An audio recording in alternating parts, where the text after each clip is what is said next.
महात्मा बुद्ध एक गांव में ठहरे हुए थे। वे प्रतिदिन शाम को वहां पर सत्संग करते थे। भक्तों की भीड़ होती थी क्योंकि उनके प्रवचनों से जीवन को सही दिशाबोध प्राप्त होता था। बुद्ध की वाणी में गजब का जादू था। उनके शब्द श्रोता के दिल में उतर जाते थे। एक युवक प्रतिदिन बुद्ध का प्रवचन सुनता था।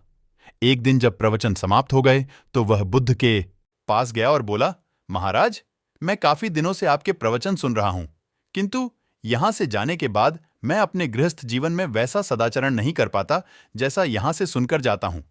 इससे सत्संग के महत्व पर शंका भी होने लगती है। बताइए, मैं क्या करूं?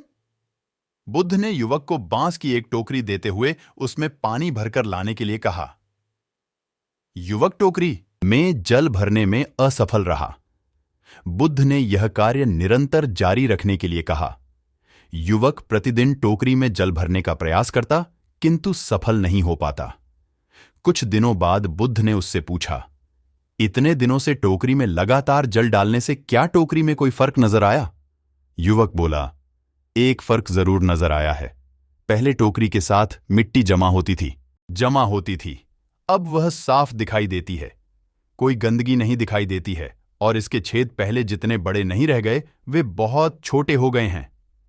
तब बुद्ध ने उसे समझाया, यदि इसी तरह उसे पानी में निरंतर डालते रहोगे तो कुछ ही दिनों में ये छेद फूलकर बंद हो जाएंगे और टोकरी में पानी भर पाओगे।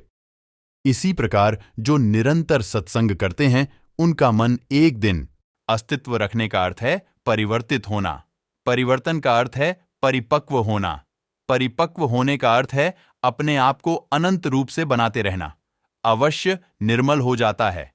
अवगुणों के छिद्र भरने लगते हैं और गुणों का जल भरने लगता है। युवक ने बुद्ध से अपनी समस्या का समाधान पा लिया। निरंतर सत्संग से दुर्जन भी सज्जन हो जाते हैं, क्योंकि महापुरुषों की पवित्र वाणी उनके मानसिक विकारों को दूर कर उनमें सद्विचारों का आलोक प्रसारित कर देती है।